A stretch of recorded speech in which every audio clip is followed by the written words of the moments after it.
Hello, everybody. Welcome back to another live episode of the Extreme Mediocrity Sports Show. I'm Kobe. As always, we have Mike. What's going on, man?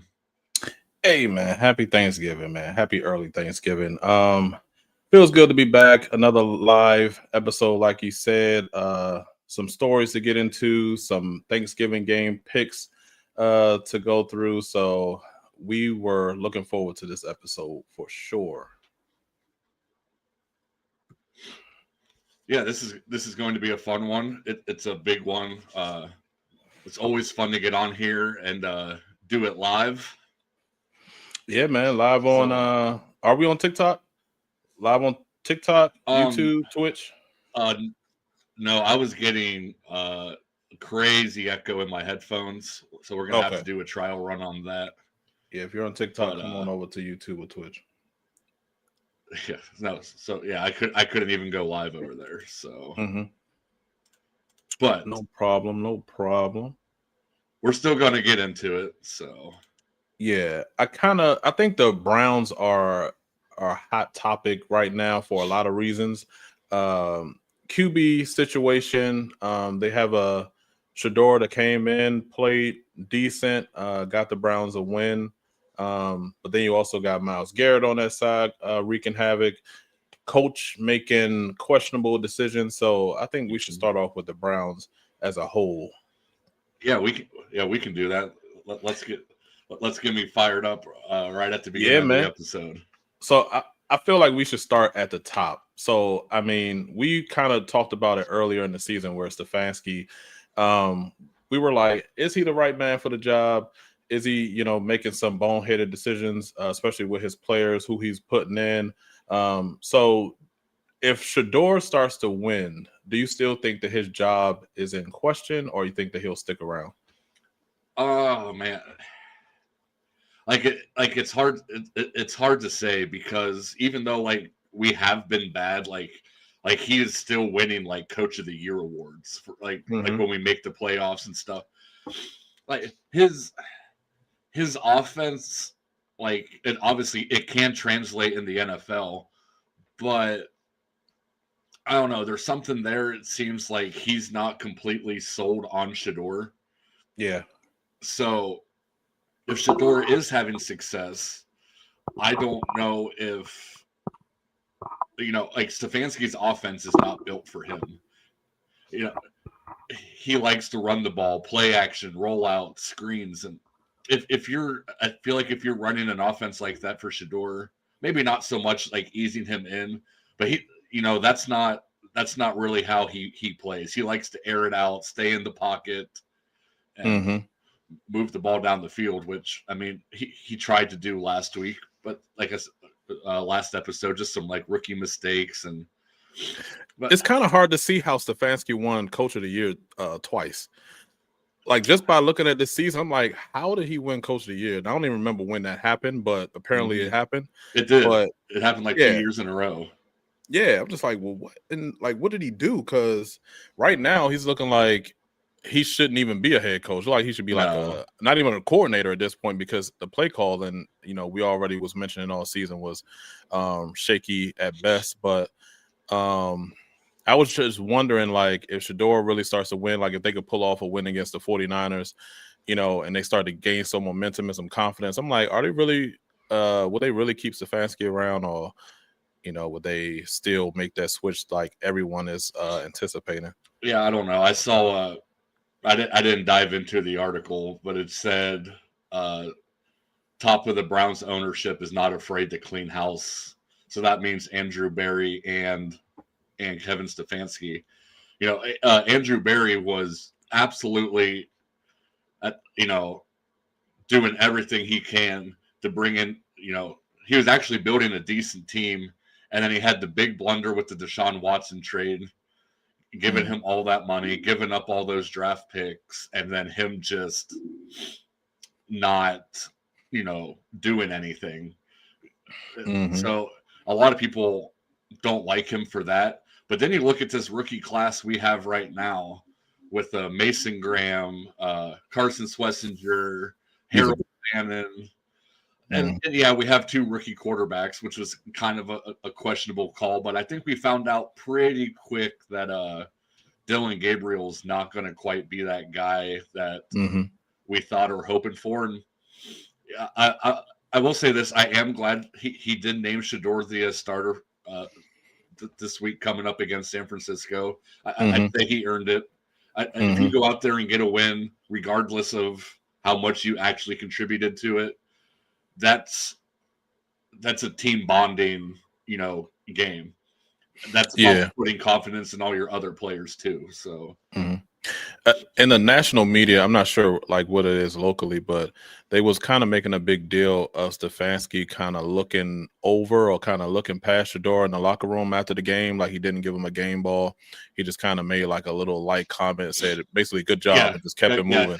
He was hyping up the defense. He even hyped up a punt return. He's like, "Hey, Shedeur, good job on that first win." That's why I feel like if we're winning games, I don't know if we can keep Stefanski in that locker room if he's just going to ignore something like that.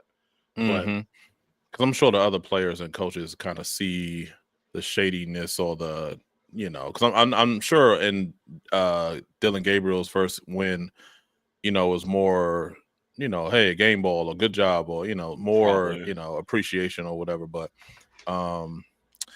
yeah, man. But hey, hopefully you got a quarterback. I mean, Shedeur has Myles Garrett saying some crazy stuff right now. That's all the hype in the locker room, right? Saying not a lot of quarterbacks in the league can make that throw. I can probably name 15 right now. Yep, right off the rip. But did they play for Cleveland? I don't know. Like that's the thing. It's kind of sad. Like probably the best defensive player in the league has never seen his quarterback throw a deep ball like 40 yards, scrambling out the pocket. If he's saying that's the best, play that or no other quarterback is making that play, that says a lot about, when he's on the bench just watching that offense go, he's not looking at much. Yeah, I mean, he saw it a little bit with Flacco and Winston when they were here, but a lot of those deep balls were turnovers. But yeah, at any time this season, that's the first ball he's seen go over 25 air yards. So Right. And speaking of Myles, he is on a chase of his own. He is chasing 2 greats, Michael Strahan and TJ Watt, tied for the all-time season sack leaders with 22.5, and Myles Garrett is on pace to eclipse that. I think they said he's on pace for like 25 or 26. So what are your thoughts on future Hall of Famer Myles Garrett? Yeah, I was going to say when he gets inducted into the Hall of Fame just down the road here, I will definitely be there. But yeah, one thing I would like to say, Browns are rivals with the Pittsburgh Steelers. Not so much recently because we're ass, but Myles is always good. And every Pittsburgh Steeler fan tells you how much better TJ Watt is than Myles Garrett. Like, well, he gets double team more. He gets triple team more. I'm like, no, he doesn't. Myles just beats the double team and triple team all of the time. And well, TJ's tied for the sack record. Well, guess what? There's a good chance. About to change. There's a good chance that he's going to be about, I don't know, 3 sacks off that record. Yeah. And I mean, he's been averaging like 3 a game the last few games, I think. Yeah. So Myles Garrett is first in the league in sacks. Myles Garrett through the last 10 games is second, and Brian Burns is third. So, I mean, I don't know. It's been fun to watch. He could have left this offseason. We could have traded him, but he played us, man. He played us, man. That was an Oscar winning performance what he did in the offseason. Yeah, but he was going to go to the Eagles if he went somewhere, and you did not want him there. I didn't want that, but yeah, he definitely played us. I think he was saying he could play. I could see myself playing for this quarterback or this team, and ended up signing for the most at his position. So it's been fun to watch. It gives me a reason to turn on the TV on Sundays. So yep. Another reason to turn on a TV on a Sunday or Monday is not what we saw on Monday night, where It seems like this is kind of happening a lot now, where these players are kind of fighting, spitting, and getting kicked in the nuts. I don't know why. I don't know what's going on, but it seems like we're seeing a lot of this crazy behavior going on in the NFL. Yeah, we talked about it for this clip cracks me up. And it's slow motion too, which makes it even more crazier.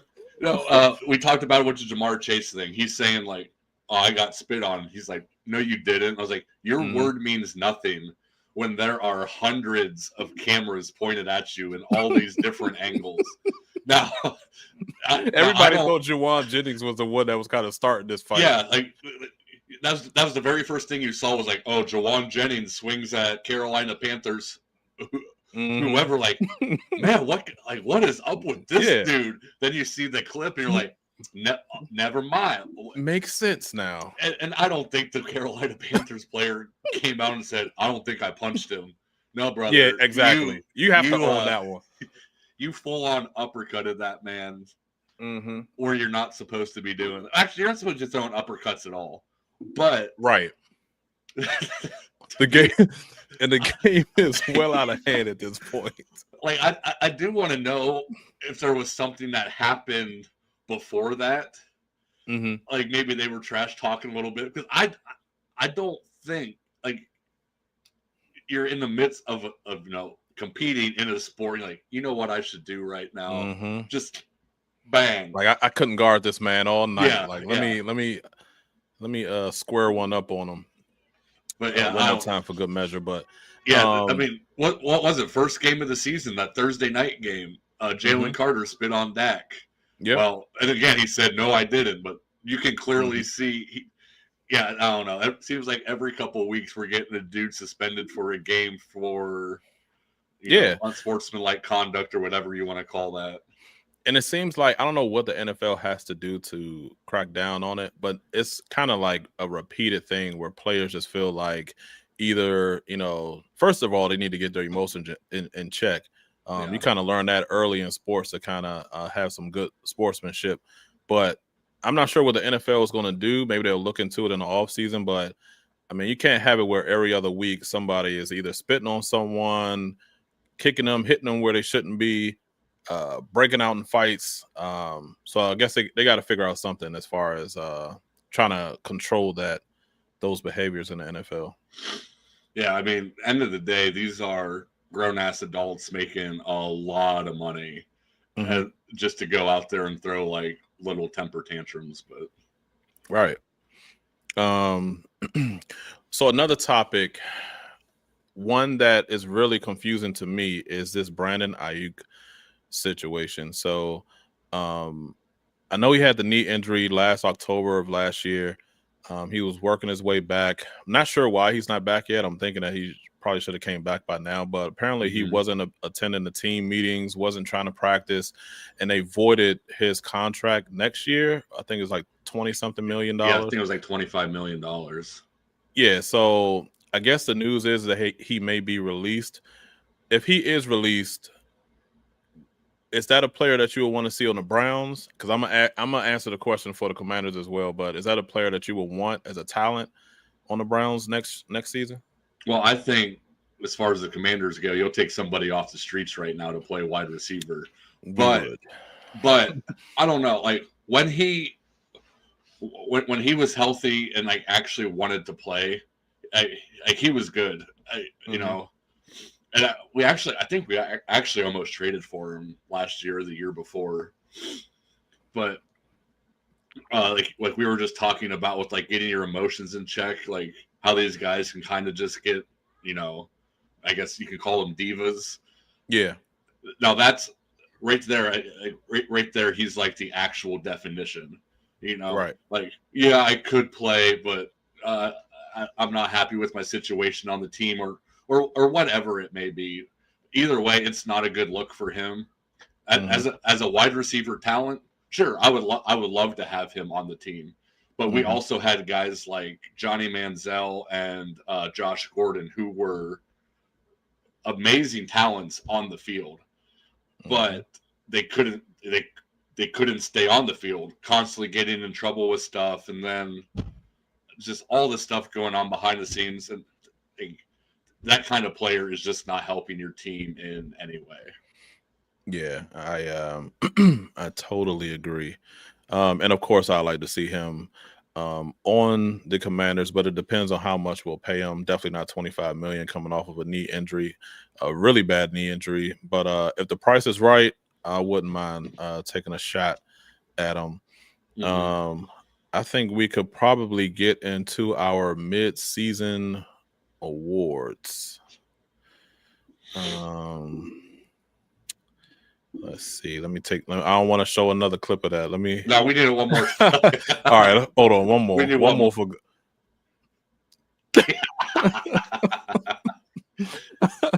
I don't know if we should really be laughing at another man's expense like that, but yeah, that was quite funny though. But yeah. So moving into the mid-season awards, so we are going to give our opinions and our takes on who we think right now is the MVP, Rookie of the Year, Offense and Defensive Players of the Year, and also Coach of the Year. So we could probably alternate on who goes first for each category. Sure. So do you want to do your MVP or should I? You start with your MVP. Okay, I'll go first. I'll admit I haven't really paid attention to the odds for these players to win, like who will win these awards. But MVP, dude is playing like he is 25 years old right now. The seasoned vet has his team up near the top of the NFC. Got his first Super Bowl a couple years ago. Looking like he's going to make another run at one this year. MVP, give me Matthew Stafford. Yes, sir. Totally agree with you. I'm just gonna, just because I have to, I'm gonna give another player, but I do think that Matthew Stafford is leading the way in that MVP race. The player that I'm gonna go with, it even hurts me to say it because I don't think it's gonna happen, and if it does happen, I'm just gonna be pissed off. Mainly because this player was in the same draft class as my GOAT on the Commanders. But I believe that Drake May is having an unbelievable season so far, leading his team to, I believe, a 10-2 record now. Won 9 games in a row. And he played well last year as well. He was really close to winning Rookie of the Year. And this year, he just showed that all he needed was a little leadership and a little guidance from that coaching staff and a few more weapons. And they really helped him out in the offseason. They rebuilt that offensive line, brought in Diggs, has a great tight end, and that defense is playing well. So Drake May, hopefully it doesn't happen. But he is having a great season, and if he does win MVP, I can see why he did. And I don't mean to cut you off right now, but anybody watching live over on Twitch or YouTube, feel free to chime in on your picks here as well, because we don't get to go live all the time, so it is nice to see, hear from you guys, see what you think, or tell us if we're right or wrong. But okay, so for my Rookie of the Year, I'm going to go with this player because I think that you're going to go with someone else. So I'm going off the cuff with this one. So my pick for Rookie of the Year is, I want to get his name right because it's kind of hard. Tetairoa McMillan, wide receiver rookie from the Carolina Panthers. He's having a great season so far. I believe he has over 750 yards. He has 5 TDs, over 50-something receptions. He's having a great year. I believe if the Panthers can continue to win, then that will bring more eyes on him, and he could probably get this award. But he's having an unbelievable season, helping out Bryce Young a lot over there. So yeah, like I said, over 50 catches, over 750 yards receiving, 5 touchdowns. I'm gonna just say T Mac because they call him that for short. T Mac McMillan. I've heard that in Tet. So yeah. So I think he has a good chance to win Rookie of the Year. Yeah, that's a great pick. I mean, you're the biggest Carolina Panthers fan I know. Hey, I'm on them, man. These last couple of weeks, mm-hmm. But I actually, I forgot to like do a little bit of research on this one, but I did just look it up. My Rookie of the Year pick right now, who I think, you had a great pick, and honestly, this rookie class hasn't really shown much. Right. I'm sure it'll probably be Cam Ward by default, just because I think he's just in the spotlight more, even though he's having a pretty solid year. But my pick, Rookie of the Year, also a wide receiver from the Tampa Bay Buccaneers, the same division as Mr. McMillan. Give me Emeka Egbuka. He has 48 catches, 749 yards, and 6 touchdowns, averaging 15.6 yards a catch. And I will say this, when the Tampa Bay Buccaneers were rolling, he was having absolute monster games. Yeah. And it's pretty much a what could have been with that Buccaneers offense with Mike Evans and Godwin and all those guys. But yeah, Rookie of the Year, give me Emeka Egbuka. Yeah, and I think it's a 2-player race as far as Rookie of the Year with these 2 players. Both are neck and neck with catches and yards and touchdowns. I think they're one off from touchdowns. So yeah, I think this is a 2-player race for this Rookie of the Year. But I think it's going to come down to how both of their teams play in that division coming down the stretch. The Bucs, they've been sliding, and the Panthers have been showing some light. So and who knows about that quarterback situation with the Bucs, but I think whoever can really come out of that division, maybe with the win in that division, that rookie may come off of that team. Next, because I want you to say Defensive Player of the Year first, so I'm gonna go with Offensive Player of the Year. This one was a little tough for me because my pick is going to be a running back. Okay. And all season long, I said that this player, I like I'm going to go with a long shot right now, but I said that this player was going to win hands down because, I mean, he was just carrying his team, and that's for the Colts because I'm going to give it away. Jonathan Taylor was going to be my pick because he was carrying the team. If they, kind of put that team on his back, he can do everything.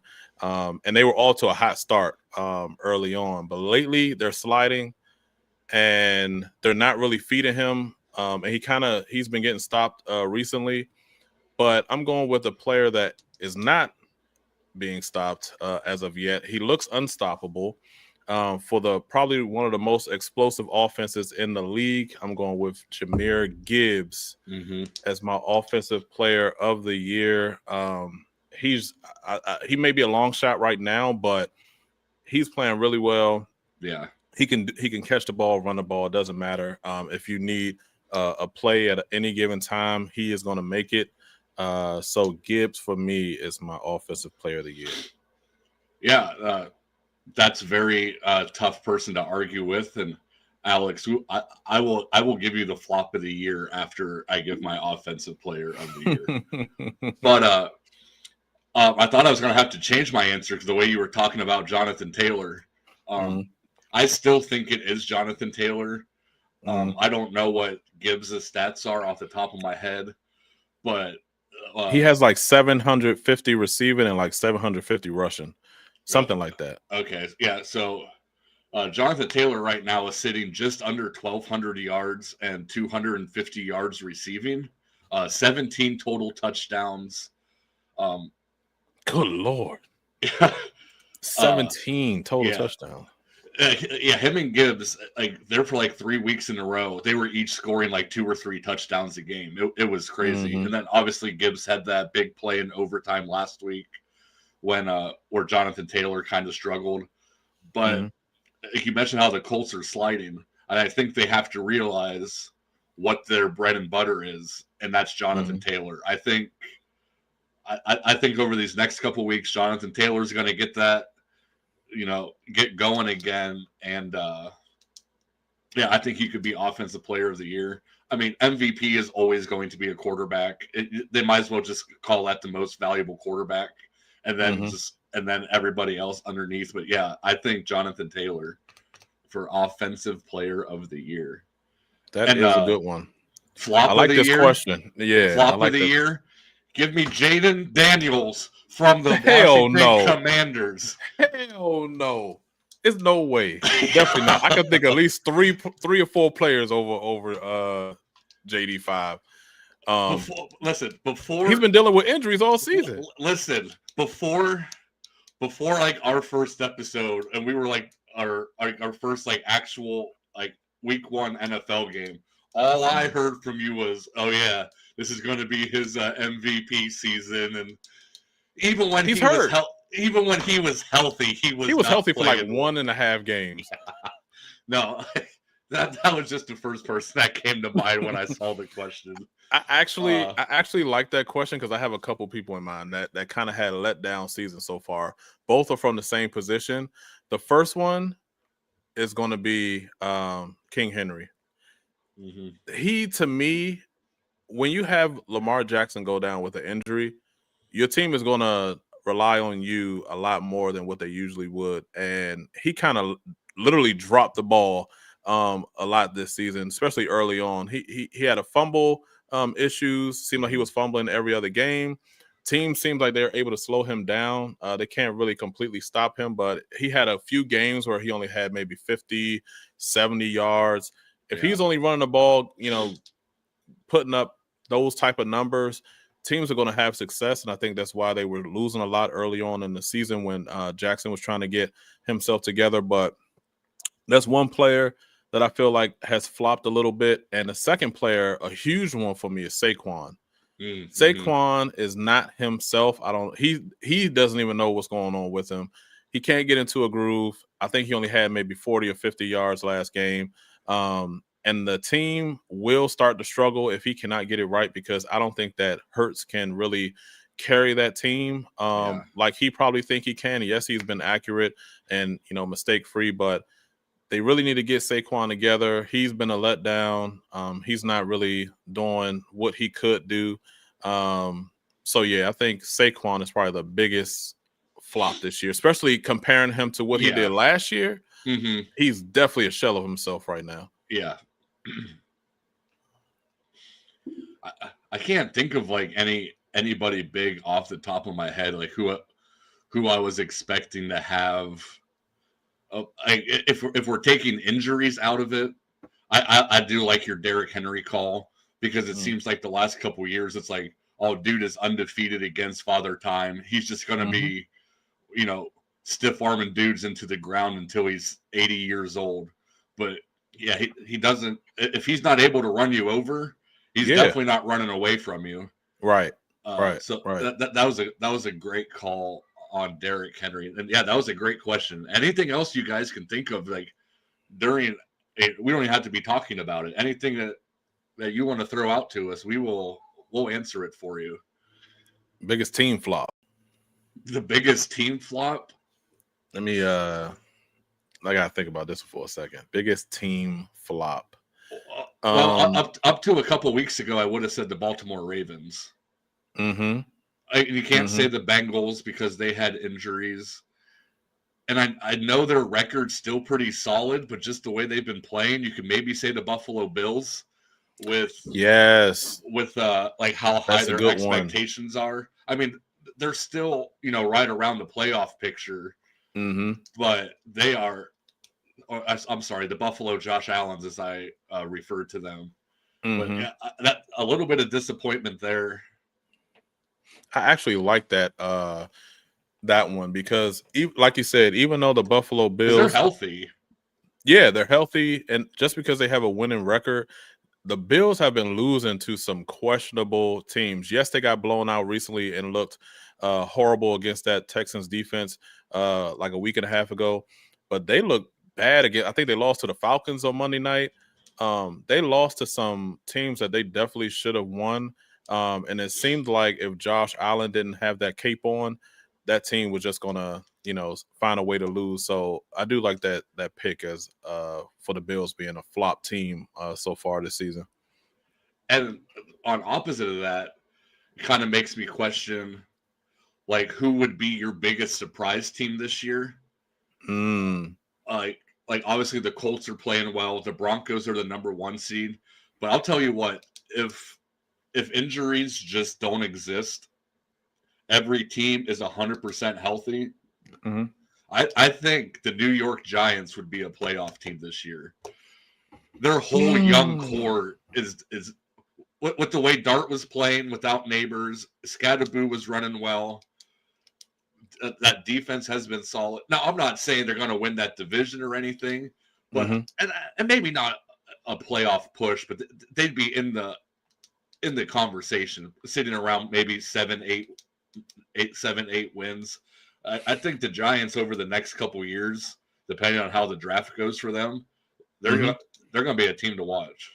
Yeah, for sure. And I was saying that kind of going into this season, we didn't know about that QB situation, but we already know that D line is for real. And we didn't know about Scadaboo. He wasn't the starter to start the season. But when you have a defensive line like that, you're going to be in some games. And it seemed like as soon as they inserted Dart, got Scadaboo going, they just took off. And yes, Neighbors had that early injury, but like you said, if you take injuries out of the play, that's why I'm mad that they're in the same division as my Commanders, because they're going to be a tough team to play for years to come. With Neighbors when he gets healthy and Scadaboo running hard and Dart, especially if they get a nice either offensive coordinator or head coach like an offensive guru, like that can really dial up some plays. The Giants are going to be a scary team. Yeah, so definitely we can look out for them. But now, because I want you could lead this one off. The defensive player of the year. Who do you have right now so far in the middle of the season? Boy, I tell you, it's a really tough decision. It's Myles Garrett. It's unanimous, and I know you just have to say somebody just to say, and I'm curious. I'm curious just to see who it is. And then we can pair them with another player and see if they can actually outplay Myles Garrett the rest of the season. No, it's Myles Garrett. We talked about him earlier. He's getting double teamed. He's getting triple teamed. He already has his career high in tackles for a loss. He has the Browns single season sack record. Unless something crazy happens, he's going to be the new sack leader of all time in a single season. Just put the man in Cooperstown. Yeah, man, they can do that already, man. Give him his jacket. But like you said, man, so far I've been kind of, getting a different player just to give us some contrast. But in this category, I can't do it. I rack my brain trying to get somebody else that I can really say is going to win Defensive Player of the Year. I can't do it. It's going to be Myles Garrett by a long shot. You have other players like Burns from the Giants. He has like 13 sacks. You have some other players that are playing well, but not on the same level as Garrett. So he's a runaway. He's definitely going to, especially when he clips that sack record.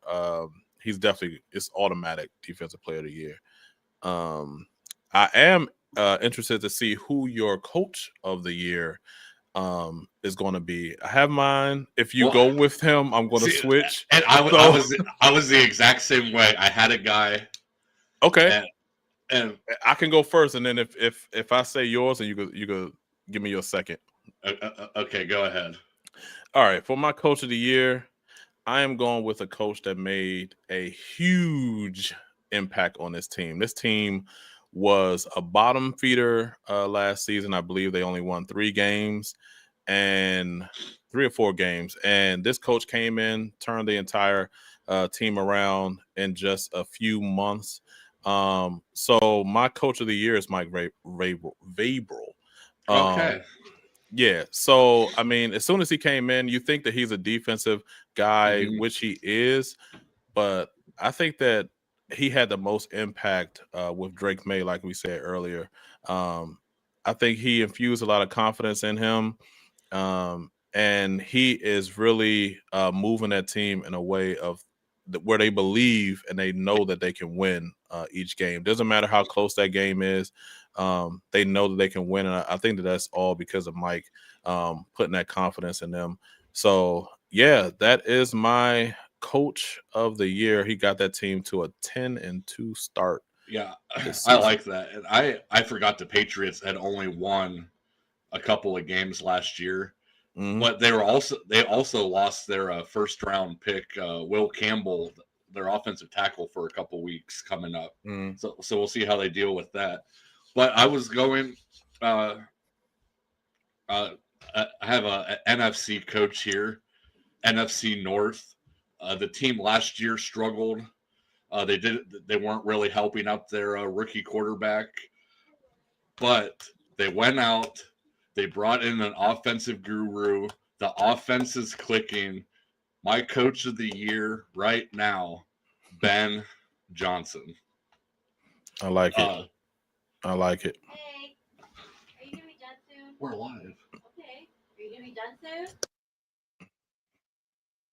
Yeah, I like that pick as well with Ben Johnson. The I offense definitely is, see why you picked Ben Johnson. yeah, like the offense wasn't going early, but over these last 4 or 5 weeks with them winning games, I think he's being the head coach they were hoping to have. So Yeah. my honorable mention was going to be Liam Cohen down in Duval. You know, Jacksonville was kind of starting to play some better football this year. I don't know if it's really due to him or not, but no, I like our picks there. Yeah, me too. So next, a segment that we've been waiting for all night. We can get into our picks. First, we could take a look at what we did last week. Probably one of our best weeks that we had yet all season. By far. Definitely from me. I mean, good Lord. Yeah. I mean, and I took a chance with the Panthers just out on a limb. But yeah, we've been putting in some work this season with these picks. Yeah, like the overall record there, I'm pretty impressed with it. I think we've been doing all right. You know, going into this, I really had no idea how we would do. The fact that we're 35, 40 games above 500, I'll take that, because we're not doing deep dives into these games either. Like we're just fans, just calling it how we see. We make all our picks in seconds. Right. Hold on. But yeah, two big weeks from, and you almost ran the table, and I took a gamble on the Saints. I didn't really like that pick, but that's what like overthinking does. Like, you gotta take these chances. It didn't pay off for me. I'm still only down one. But with these Thanksgiving games coming up, hey, you got a chance, man. You got a chance. And let's see. Speaking about these games, we definitely have some nice ones on the lineup. First, we can get into the Green Bay Packers going into Detroit. Detroit being favored by 2.5 in this one. The first game tomorrow. Green Bay is playing well. Detroit barely escaped against the Giants. What are your thoughts in this game? Last week, I saw Detroit secondary get cooked by Jameis Winston on the outside, and I'll never recover from seeing that. Give me the Green Bay offense. I'm just saying, if Jameis Winston is cooking your secondary with his legs, Christian Watson, all those guys that Green Bay has on offense, but with Jordan Love, we were talking about how Detroit's kind of designed to win shootouts, and I think this is what it's going to come. This will be a shootout, but I think Green Bay's defense is going to be a little bit better than Detroit. So I actually like the Packers, and I'm surprised Detroit's actually favored, unless it's just because they're playing at home. It's Thanksgiving like they always do, so I don't know. I feel like the spread's a little biased. Yeah, man, I'm gonna side with Alex on this one. I think this is gonna be a get back game for Detroit. And I'm pausing with him also, but early on in the season, Green Bay kind of had their way with Detroit in Lambeau, and that was kind of Micah's kind of coming out party a little bit. He was all in the backfield all game long, and Detroit didn't have an answer for him, and Green Bay got the win. I think even though Detroit secondary is struggling, that offense is still hard to deal with, and I think it's going to be a shootout, and you don't want to get into a shootout with Detroit, especially at home. And I don't think that Love can keep up with that offense. So I'm going to go with Jahmyr Gibbs and the Detroit Lions to get a win at home in that one. So, and next we have the Kansas City Chiefs going into the Big D, playing the Cowboys, and the Chiefs are favored on the road by 3.5. This is going to be a tough game, I believe. Dallas offense playing really well. That defense is stepping up, especially the Russian defense is playing well. And the Chiefs, yes, they barely escaped against the Colts this past Sunday. But again, Mahomes late in the season, he's going to be a tough out. I'm doing all these off the rip. So I'm still trying to talk myself into these picks. But I think that the Cowboys, for whatever reason, is playing well when they have to. They're just a couple games out of that last 7 spot for a playoff berth. I'm gonna somehow say the words to take the damn Dallas Cowboys to get a win at home against the Chiefs. The Chiefs are kind of be up and down now. You know, some games are good, and the Colts are not playing well, and they barely escaped that game in overtime. So the Cowboys was able to get a big win against the Eagles, stopping them completely. They put up 24 unanswered in that game. So I'm going with the Dallas Cowboys to get a win. Man. Oh, see, I was kind of hoping you were going to pick Kansas City. We already have one difference with the first game. Last week I picked the Chiefs to lose, and they won. Last week I picked the Cowboys to lose, and they won. So, oh man, I can't fall back in case I'm wrong. Hey man, go with what you believe, man. And actually, for the MVP candidate, like that crossed my mind for a second. His yes. If the team was doing better, yes. His numbers aren't quite up there with everybody else, but he's having his best season so far. I'm gonna put up all of these on KC. I'm gonna put them up after your pick. And you know what? I'm doubling down. I'm putting my money on Kansas City as well. I hate picking the Chiefs. I don't like the Chiefs, but every time I bet against them, the Chiefs be chiefing. So you got Demise on the Cowboys, Alex with the Chiefs, man. Alex calling me a traitor. Yeah, I mean. So, and that's the thing. The Chiefs are, yes, they're good, and I don't want to go with the Cowboys either, but I just can't.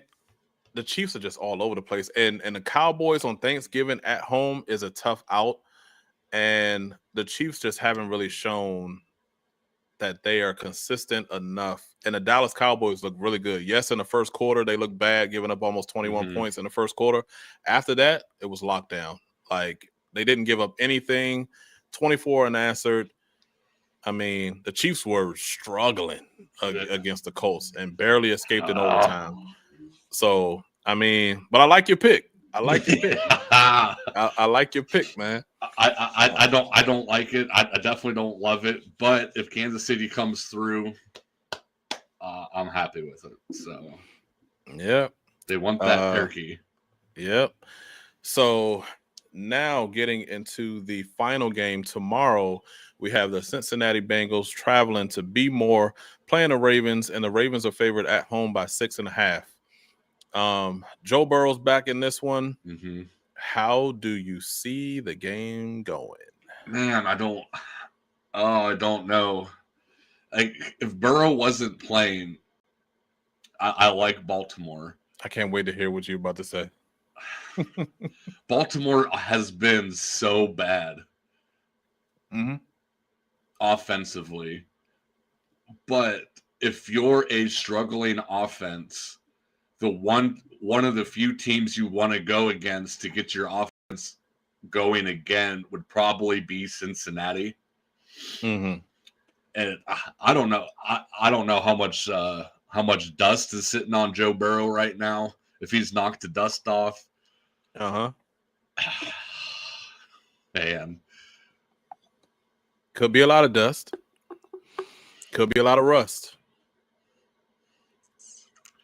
It's tough because, like you said, you don't know how Burrow is going to play coming off of an injury.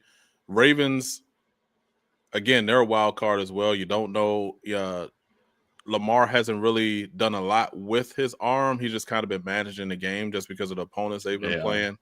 Henry hasn't really shown a lot. But like you said, Bengals defense is like water. Give me the home team.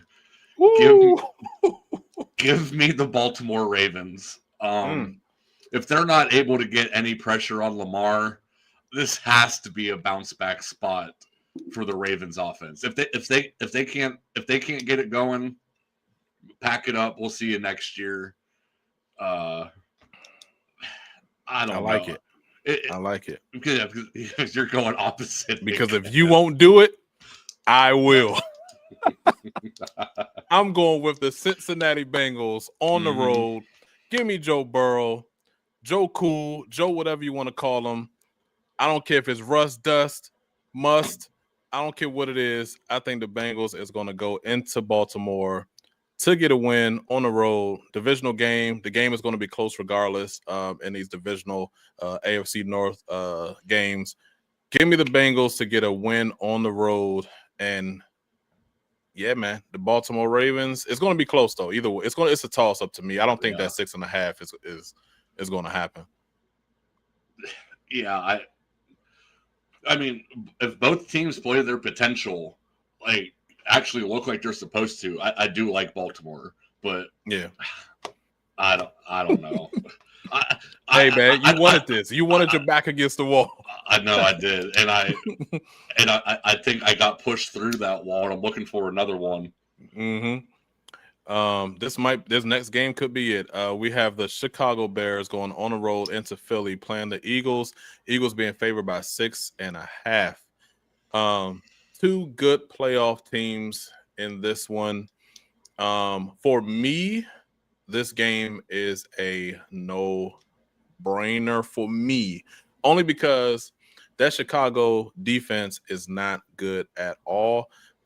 They've been scoring a lot by a lot of these little trick plays. And, yes, the offense is playing well because of Ben Johnson. Caleb is playing good also, but that defense is not good. And the Eagles just had an embarrassing loss against Dallas where they gave up 24 unanswered points.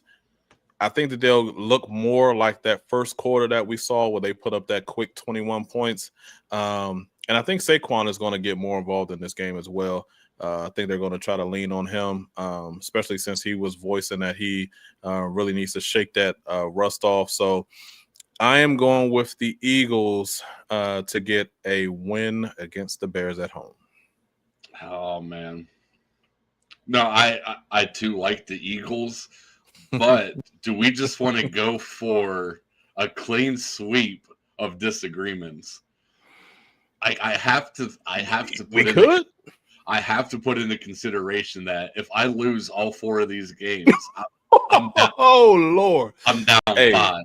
I'm down yeah. 5 with what 3 weeks to go. Yeah, best bet is that we split. Yeah, more trader talk. Like, where's your fandom? Let's go Chicago. He just wants us to be different for every game. Yeah, you know what? Yeah, I think you nailed it. Chicago's defense is. Do it, man. Just do it. The Bears' You know you want defense will to. be the worst unit on the field that game. The offense is good. Philly's defense is good. Their offense is good. You know what? I'm doing it. Give me Coach of the Year, Ben Johnson, to lead his team out. No, I can't. I can't do it. Oh, I want to, but no, I do think the Eagles will win this game. I think it's just going to be another mediocre performance from them. They're not going to do anything special, but they'll win this game. So, yep, I agree. All right, not bad. We went different in 3 of the 4. So yeah, can't wait to see how those games turn out. And lastly, we can just take a glance at what the playoff picture looks like so far. LA, with that win over the Bucks this past Sunday, took over the number 1 spot.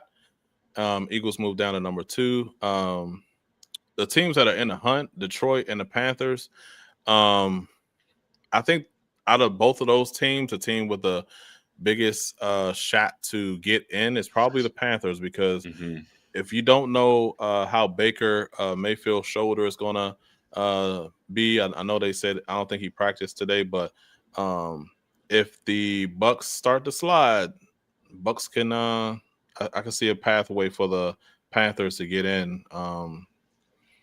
What are your thoughts on these teams that are in the hunt? Yeah,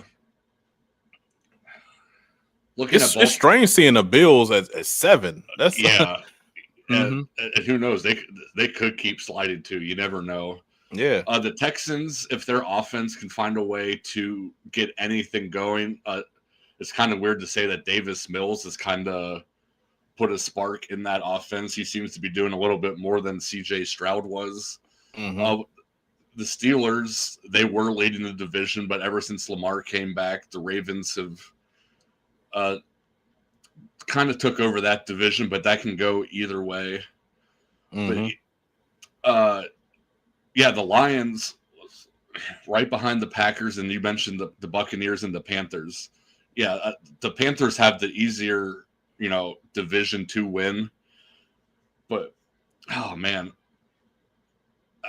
I would need to see, like, the remaining schedule for all these teams. But, yeah, I like Carolina, and then with the Colts kind of being a little iffy right now, and the Texans picking up some momentum, I could maybe see them jump up in that division as well. So, yeah, for sure. And the Lions, they're always sneaking and staying around. It'll be kind of weird to see them not get in as well. Did you have anything else for us before we wrapped up? No, I don't think so. Anybody that stuck around this whole episode, we appreciate it.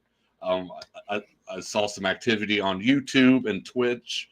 So if you're over there and not following, please like, subscribe, follow, so you can keep getting more content from us.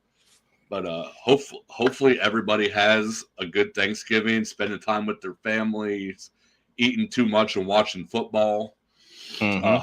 Hopefully watching my teams pull out some dubs. And no, that's all I got. Yeah, man. Like Hope said, happy Thanksgiving to everyone. Thank you for watching tonight as you prepare that food and get ready for tomorrow and all the festivities.